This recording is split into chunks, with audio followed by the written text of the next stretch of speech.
Welcome to Building Something Admirable, the podcast that takes you behind the scenes of how to start a healthcare-related business. I'll share each step that we took to establish our now thriving practice at Meyer Medical, including our highs and lows, insider advice, and real-life lessons in every episode. Good evening, budding medical entrepreneurs. This is Alex, and this is the Building Something Admirable podcast. I think right now it's the best time to talk about morale. It's been a rough couple days, so let's get into it. For anyone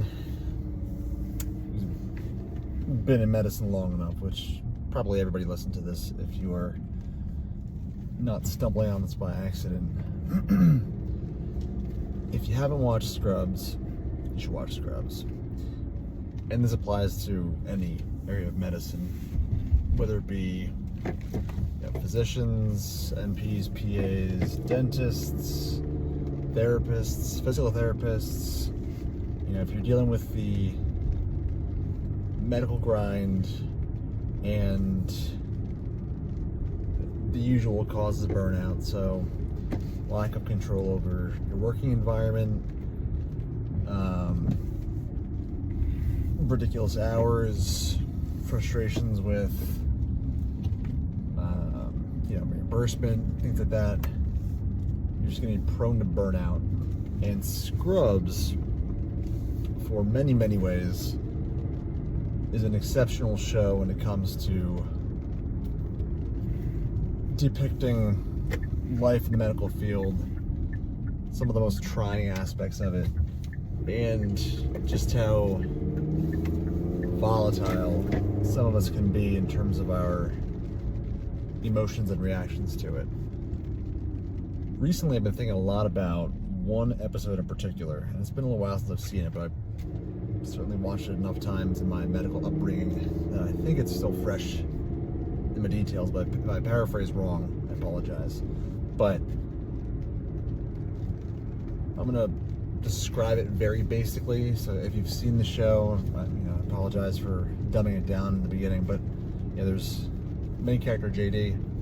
The show starts when he is a brand new intern, and one of his mentors is a gruff but big-hearted physician named Dr. Cox, played by the lovely John C. McGinley. And there's one episode where Dr. Cox, I think he was drunk,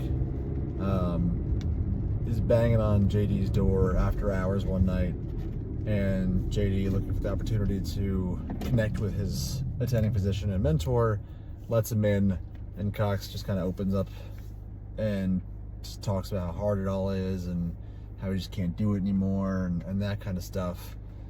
And then the next day, JD's expecting that this connection is going to last, and he's finally made this impact, and Cox is going to drag his butt in here all still sad and burned out and everything, and I'll be there for him kind of thing.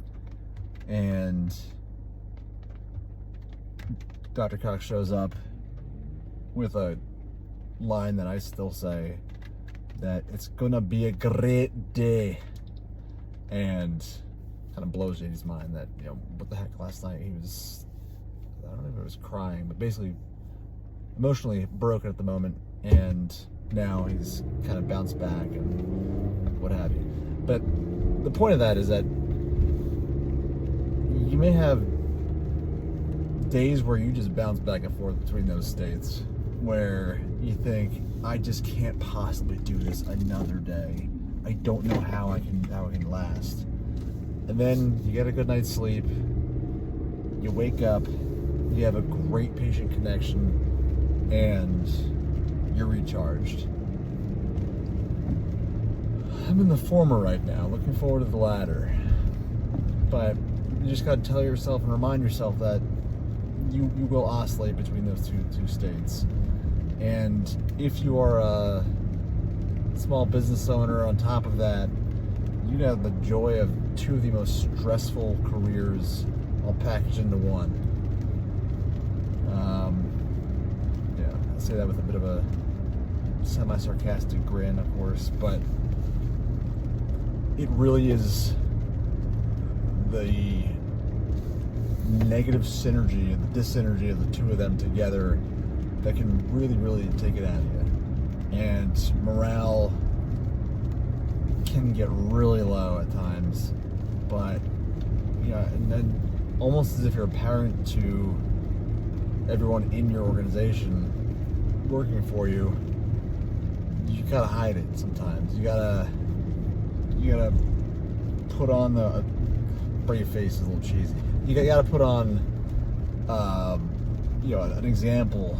You gotta show them, and they might know that you are feeling as bad as you are, but you need to show them that you're not losing control of your practice or your company or whatever it is, because they may not recognize that those fluctuations are not the sign of the end. They're the sign of a Tuesday. And it does not signify things are going off the rails. And everyone in your group, if you're in a regular office, some folks are more forward-facing than others, and they need to be more positive than others. Otherwise, in some cases, you can just be a whole office full of dark humor, and if no one else is seeing it, then that's your way of coping. That's why medical professionals have as much dark humor in their jobs as they do.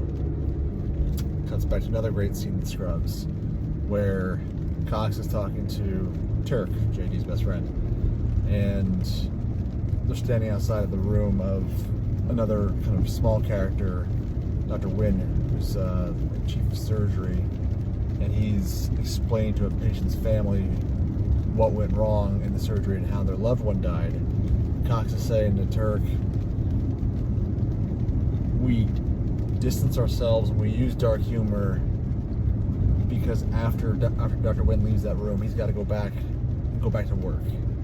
And so we use these coping mechanisms so we can carry on our day. No one else in that room is going back to work. No one else in that room that's dealing with a death is being expected to pull it together and start a new patient interaction 10 minutes later and not carry that baggage with them. So you do what you gotta do to get by and keep your morale in your practice up enough that it does not become just a place where everyone mopes around because the person on top can't keep it in check. But the thing is, you don't always have control over mental health issues. It's not a secret that the rate of depression and mental health problems and suicide in medicine, dentists and physicians and everyone else is far higher than other professions. So you just gotta take care of yourself however you can. And honestly, for me, these recordings have been very therapeutic for me. So I appreciate all 3 or 4 of you that are listening to this right now for giving me a chance to kind of share some of these experiences with you, and hopefully give you the chance to learn from them. What mistakes or what things would I change that have gotten me to this point that may have affected my mood? Try not to bite off more than you can chew at any given moment. It may slow your rate of growth in the practice, but it might not, because if you're able to focus on one thing and see it to the finish line before taking on the next thing, you may still get the end point at the same time as someone like me who put a bunch of irons in the fire at once and then built a team around each one to keep each individual project moving forward. I don't know. And everyone thinks that they're the exception, myself included, that can handle all these multiple things at once and not lose focus on them. And if you have a great team around you and you have a real affinity for caffeine, you might be able to. And, power to you. But at the same time, there certainly is a couple moments of most days where I sit back and wonder what it would be like to have a career only in the education space. But frankly, I don't think I'd be as good of an educator or have the insights to be most useful for everyone watching this, all 3 or 4 of you, if I didn't have the day-to-day experiences to relay to it. You know, what the heck insight can a guy have if he's not living it and then relaying what you may be living in 6 months or 10 years from now? So I think all of my current endeavors just make for better experiences and better insights that I can pass on, and hopefully a multifaceted, durable, interesting, and unique company of Admire Medical. Ultimately, will just be Admire as we extend beyond the medical space. So that's why I've done how I did it. And dollars to donuts probably wasn't the best way of doing it, you know? But now I'm kind of locked into a lot of these things, which, by the way, that feeling is a big recipe for burnout too. Feeling locked into something that you don't have control over, that adds a lot of financial stress. So consider that before you, again, initiate a bunch of simultaneous projects at once. The ones that you have financial investment into, which for us, the book, we certainly invested in the production of the book. The supplement, well, there's so much lead time for both of those, which is why we did the investment before it seemed completely easy to maintain it. But you gotta also understand the sunk cost fallacy. So if you do invest some money in something, it looks like it's not going to pan out, or you just can't handle it, or whatever, objectively reassess as you're going along and say, is my thesis still intact? Is this tens of thousands of dollars I put into this thing still going to yield a good return on it? And in which case, you could either pause what you're doing and give yourself time to regroup, and that just delays it, but at least you're not abandoning something that you invested in. Or you could just completely stop the project, and it's always based on your assessment of the situation. So if you stop the project, but that gives you the mental clarity and focus on everything else, then at the very least, whatever money you spent on it bought you a really good lesson. And that's rule number 1 of being an entrepreneur, is finding the lessons even in the failures, because those kinds of things will probably teach you more than your random successes. Okay? But in this case, diamonds are forged under pressure. You'll be a much stronger leader and teacher and all these things that you are in medicine and entrepreneurship, and especially when they're together, having gone through them. And you'll have a heck of a better story, but also a lot more pride in what you've done in the end, when you finally are able to lay out these accomplishments side by side and say, holy crap, despite it all, I pulled it off.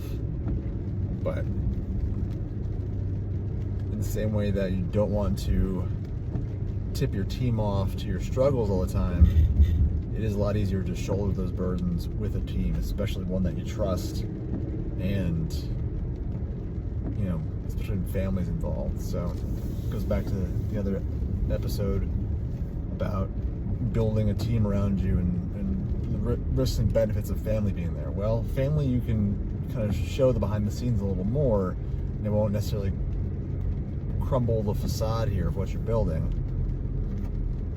But either way, the final point of this one before I pull in the garage and pour a glass of seltzer and kiss my wife is, when it comes to mental health, you gotta know when to ask for help. it's really, really important to understand when you're at your limit and what it takes to walk back from that. And in the end, if it means having to walk away before something worse happens, that's a very hard decision to make, but I implore you to make it. And genuinely, if anybody is having that kind of a deep existential concern or ache about, I just can't see the way out of this, I can't get out of this, I can't, genuinely reach out to me. Seriously. I've been through enough of that with co-residents, my own concerns, family members. And the beauty of working in PM&R is that beauty being truly the word beauty, not just, random word here, is that when we work with patients at their damn near worst and watch them get better. And so not that other fields don't get this opportunity, but we really get to see the light at the end of the tunnel for hundreds of our patients, and it does help put things in perspective and helps us in our counseling abilities and, at least for me, willingness to talk about it. So please feel free to reach out genuinely. Otherwise, I hope you found this helpful. Thanks for listening. Best of luck. Stay tuned for more insider advice on building something admirable. Don't forget to like, share, and subscribe below.